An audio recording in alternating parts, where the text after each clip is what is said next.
vamos a meternos en este momento, en un recuerdo inolvidable de alguien que sigue con nosotros, así que los homenajes se hacen en vida, y es el momento de disfrutar, ¿no? De lo que era Jorge Armando Sanabria, Lulú Sanabria, cómo jugaba, ¿no? Mirá, te vas a reír, se van a reír todos cuando escuchen esto. Pero vos decías Jorge, o Manuel, o Fernando, y nadie lo conocía. Por ¿Quién eso es Jorge Armando? ¿Quién es Jorge Sanabria? No, era Lulú. Lulú Vos Sanabria. decías Lulú Sanabria y la persona de la época, sí, qué jugadorazo. Porque aparte, convengamos que lo que dijimos con el presidente de Cambaceres va para Lulú. Había que tener coraje, porque reemplazó nada menos que al loco Houseman. Sí, jugó muchísimo tiempo, ahora nos vamos a meter un poco en su historia, brillante jugador de inferiores, nacido en Excursionistas, Sí, su paso en señor. Huracán.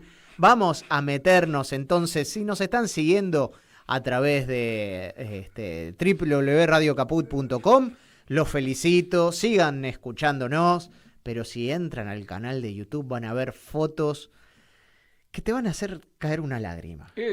Más si sos de Huracán. Más si sos de Huracán, si sos de Excursionistas, si sos de, si mal no recuerdo, estuvo en el Mónaco o algún equipo así. Sí, va a ser más difícil que nos escuchen, pero igual. Por ahí, ella es de noche, pero si están antes de entrar al boliche.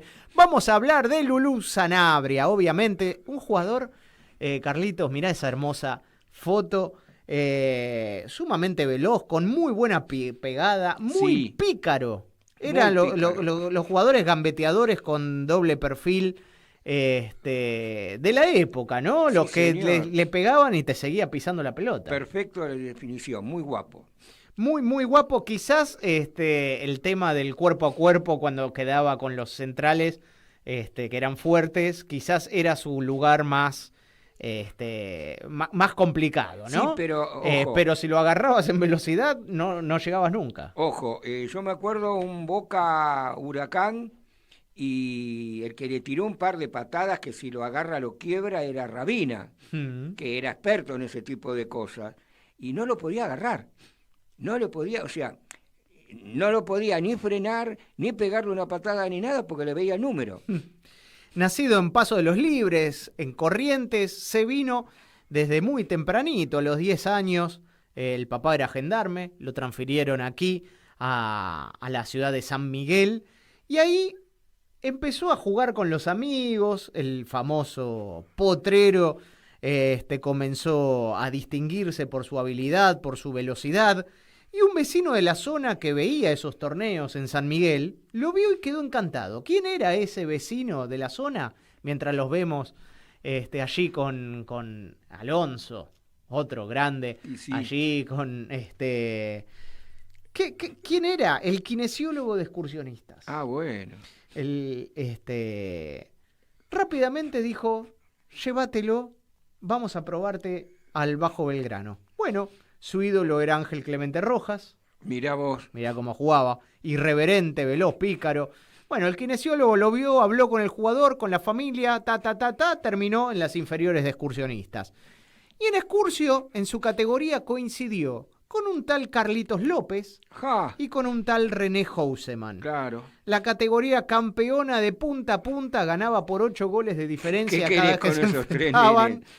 Y llegó el tiempo del debut en el 69, a los 17 años, en la vieja Primera B contra Estudiantes de Caseros. Y con el tiempo fue transformándose en una de las figuras del villero, de Excursionistas, aún soportando el descenso del 72. Sí.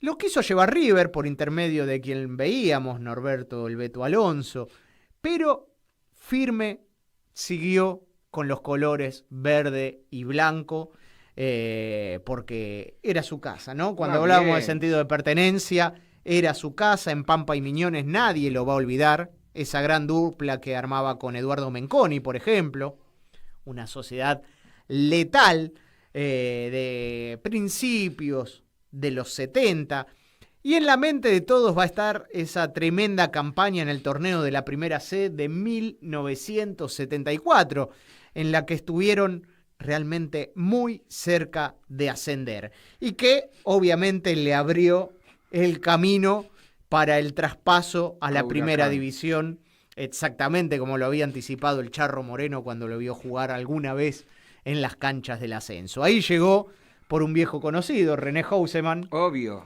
Ahí en el Globo, esos pibes que alguna vez se divertían en el Bajo Belgrano volvieron a hacerlo, en este caso en Primera, forjando ese Huracán del 76. Exacto. Una acotación. Ya no estaba Menotti. Ya Menotti en fines del 74 había agarrado a la selección argentina. Pero dejó a un amigo entrañable, como era el Gitano Juárez. Sí. Porque aparte de amigo entrañable, tenían la misma filosofía futbolística. Y el Gitano Juárez, cuando empezaron a hablarse que Houseman podía emigrar, lo pidieron muchos equipos, en un momento llegó a ir a River, dijo, no hay problema, porque la punta está asegurada con Lulú. Y así fue. Y un tridente Sanabria, Houseman, Abalay. Sí, señor, ¿No? aparte Volaban.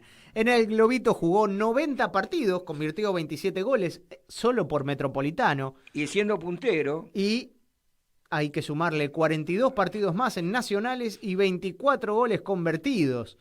La verdad, así como lo ven, con los pelos al viento, en ese cabezazo, ahí nació en Huracán, digo, ¿no? Su apodo Lulú. Por esos pelos largos, su físico. Sí. Había muchos Lulú en aquella época. Más bien. Porque estaba de moda Lulú de las historietas, la pequeña Lulú. Exacto, Lulú Fernández de Vélez y después de Ferro. Alguien alguna vez le puso ese apodo, un periodista de crónica lo escuchó, lo agregó en la crónica deportiva y quedó así hasta el hecho de no ser conocido por su nombre. Conocido por su apodo. Pero aparte... Y también una cosa más, perdón, Carlitos, porque fue uno de los pocos, junto al Indio Gómez, si mal no recuerdo, en usar botines blancos. Claro, iba a decir eso. Iba a decir exactamente eso. Mirá que en esa época te cambiaba de botines y si no eran negros te miraban, ¿y este quién es? Sí, ¿quién es el distinto este? Incluso distinto porque manejaba las dos piernas.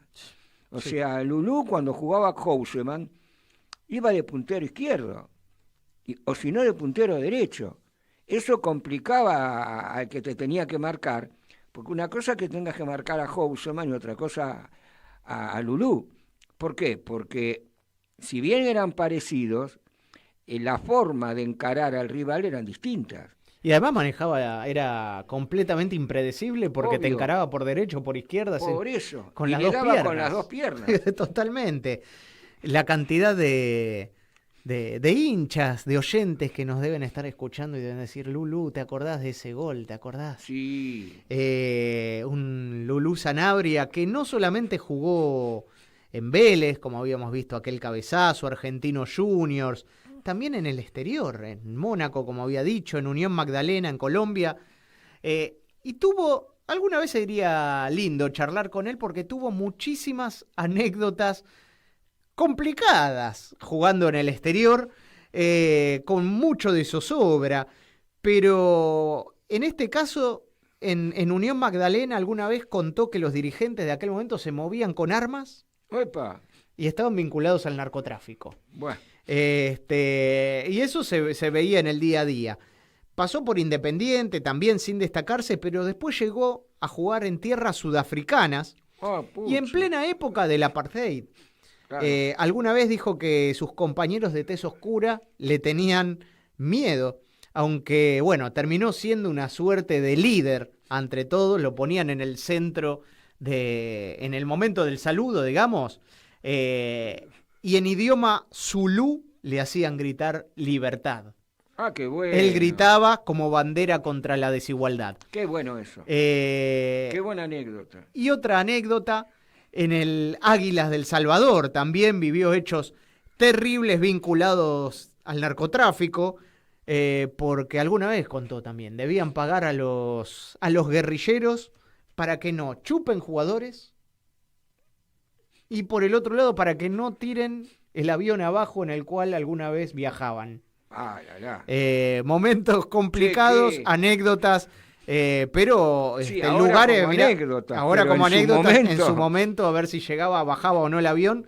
Se retiró en el Casino Iguazú de Misiones, el Club Mercedes, su experiencia como DT la tuvo en el Hyogo Kakogawa de Japón y las inferiores de San Miguel y Muñiz, para el recuerdo de un verdadero crack del fútbol argentino. Un trotamundo. Lulu Sanabria, un verdadero trotamundo con experiencia, con anécdotas realmente increíbles. Y además, no sé si querés acotar algo más que recuerdes de su época de excursionistas, pero además un gol con el que nos vamos a despedir en este especial. Más que hablar de algún gol, me queda la enorme duda, ¿no?